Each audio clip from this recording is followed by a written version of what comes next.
Pakistani terrorist has been identified as Hashim Musa behind the Pahalgam Massacre is a former para-commando of the Pakistan Army's Special Forces. Now, the revelation comes after investigations into the terror conspiracy that happened in Pahalgam. Sources say that Musa, who is known to be a hardcore terrorist working with the Pakistan-based LET, was sent by the outfit Masterminds to Jammu and Kashmir to create terror attacks and also to recruit people. Now, it is being said that the plan for action against Musa was in fact initiated by the army, but at the same time, Musa has been unleashing terror attacks on known locals as well as security forces. Now, probe agencies say that it looks like Hashim Musa was loaned by the Pakistani military establishment to the LET. Now, para-commandos of the Pakistani Special Forces, the SSG, are said to be highly trained in unconventional warfare and also specialize in covert operations. Now, the intensive and rigorous training regimen focuses on physical conditioning as well as mental fitness, as well as taking strategic decisions in key situations. SSG commandos are adept at handling sophisticated weapons as well as hand-to-hand combat and have high navigation and survival skills. Now, Musa's army background was confirmed during the questioning of 15 Kashmiri overground workers who have emerged as the key suspects in the Pahalgam attack probe for facilitating the Pakistani assailants by arranging logistics and helping in reconnaissance.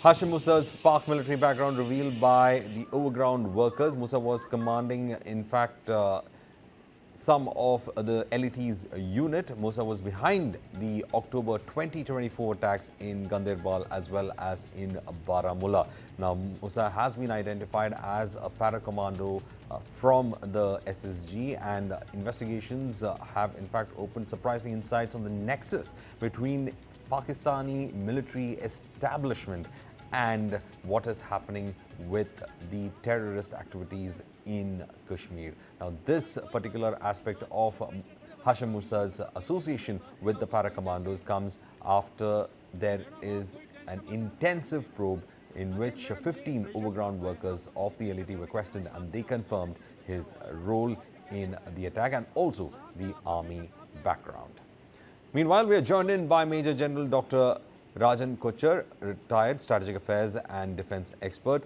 Major General, the big question that everybody has been asking is that how is it that Pakistan still ensures that they send their trained personnel as terrorists, and they also call them as freedom fighters, through the borders, and then claim that they have nothing to do with it and it's just a local insurgency and they're being blamed for it? This has been going on for ages. We've been seeing, especially from Kargil as well, we've seen how the Pakistan light infantry soldiers were present in Kargil when it was happening, and they try to dismiss it as, again, people who are trying to fight for freedom fighters, as they called at that time as well. But the fact remains is that all this is orchestrated from Pakistan, and Pak regulars are there in this. Varghese, thank you for bringing this important discussion and highlighting the role of SSG. It's very important to understand the linkages between the Special Services Group of Pakistan and the terrorism which is happening in India. In the last 1.5 years, what we have seen is a greater involvement of SSG commandos as a part of this terrorist groups. I've been talking to some officers of the Indian Special Forces who have been operating right now in J&K. They gave me a very important update that these terrorists, which are now a part of these operations in Poonch, Rajouri, and now Pahalgam, are highly trained.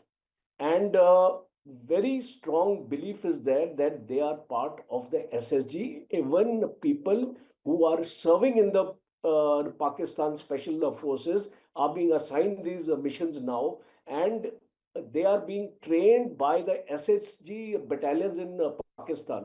You would be aware that SSG uh, uh, is a part of the Strategic Forces Command of the Pakistan Army, and people from SSG are also selected by the ISI. So there is a linkage now between Pakistan Army, ISI, SSG, and the terrorists. So what is you to be emphasized here is important here is we have to establish this linkages through strong evidence, because since we have the statement of some of the people here, it needs to be followed up by some kind of documentary evidence or forensic evidence, so that we can establish a link between the SSG and the terrorists and the link with the Pakistan army. Because today the claim being made by the Pakistan Prime Minister, the Defense Minister, Information Minister, all of them are saying that we have nothing to do with this attack.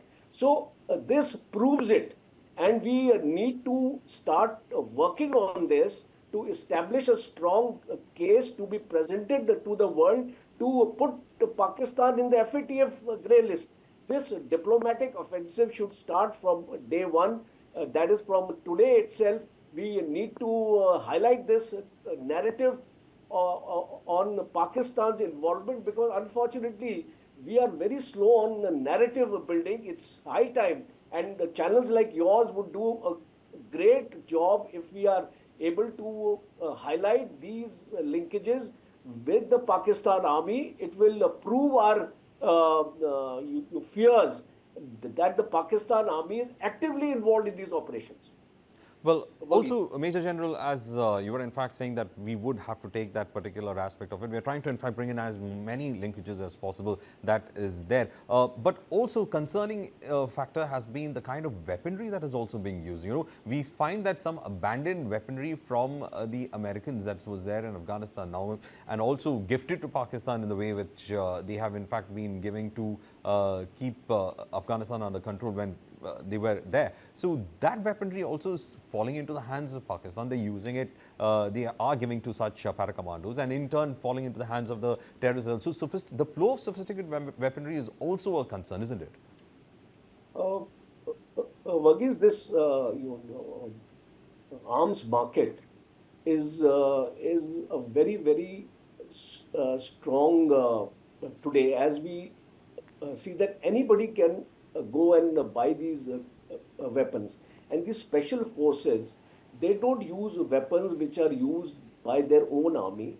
They use sophisticated weapons which are best available in the world. Our special forces are also equipped with those kind of weapons. So it won't be a surprise. You need not link it only with Afghanistan. Even Pakistan SSGs have these weapons, all these American M6 and M16 rifles and carbines, M4 carbines. All these weapons are available with the Pakistan SSG.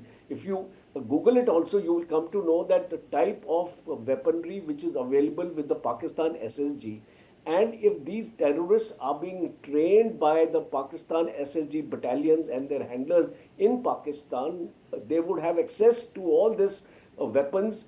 And one important point I would like to highlight here is that according to our intelligence reports, there are 42 training camps right now in POK. So I would suggest that what are we waiting for? We have intelligence of 42 training camps in POK. We are now giving them time to start evacuating these camps and move to other areas. We should immediately start monitoring and carrying out a surveillance of these 42 training camps in Pakistan. Because see, today we have with the United States intelligence sharing agreement. We have the COMCASA, we have the LIMUA, all these agreements with the United States. If you would remember, when Chinese came into Ladakh in 2020, the entire information we got was from America. So I think we need to have a close look at this these 42 training camps in Pakistan, point number one. And as far as the weapons are concerned, I'm not surprised because see, what is happening is in the Pakistan SSG battalions, apart from the SSG commandos, these terrorists are being trained in the SSG battalion. So one more area of strike for the Indian Army should be the Pakistan SSG battalions, their headquarters, because it's that is the route, that is the fulcrum from where these factories of terrorists are being churned out. So we need to destroy these factories, and I would strongly recommend that whenever we go for strikes, we must strike on these locations. Well, also, Major General, as you were saying about this terror infrastructures there, how concerning it is that, there is a big porous effect of terrorist organizations and the Pakistani commandos and their military establishment loaning people between them. Now, that is a serious sequence because it looks like it's just an extension. All these terror organizations are just an extension of the Pakistani army. See, Wagid, you will have to understand one thing, that Pakistan cannot fight a conventional war against us. So the only way Pakistan can try to weaken us or try to cause damage to our forces is through this kind of a proxy war, or you can call it the grey zone warfare. So Pakistan is a specialist on grey zone warfare. As we have seen, the ISPR of Pakistan, General Chaudhry is heading it since 2022, has been largely instrumental in radicalizing the youth in Jammu and Kashmir. These YouTube channels, 16 of them have been banned now.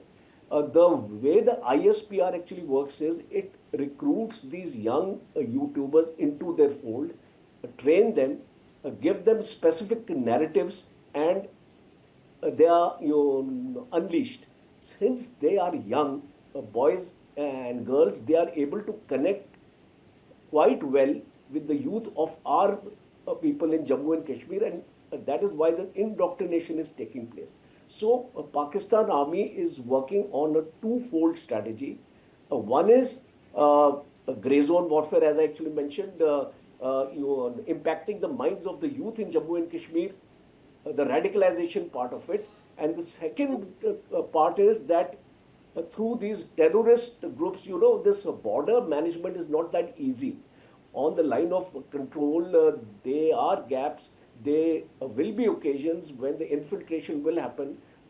Though we have said that we have reduced infiltration by 70%, but it is not to an extent that we can say that there is a zero infiltration. So the infiltration is taking place. So there is a counter-infiltration grade, there is a counter-terrorism grade, but we should expect these 80, 100 odd foreign terrorists are there on our soil right now. So it's very important, this local support. I want to highlight here is this role of OGWs and the local support. We have to come down heavily on them. Today, after the Pahalgam attack, we have identified 14 of these. Why not earlier?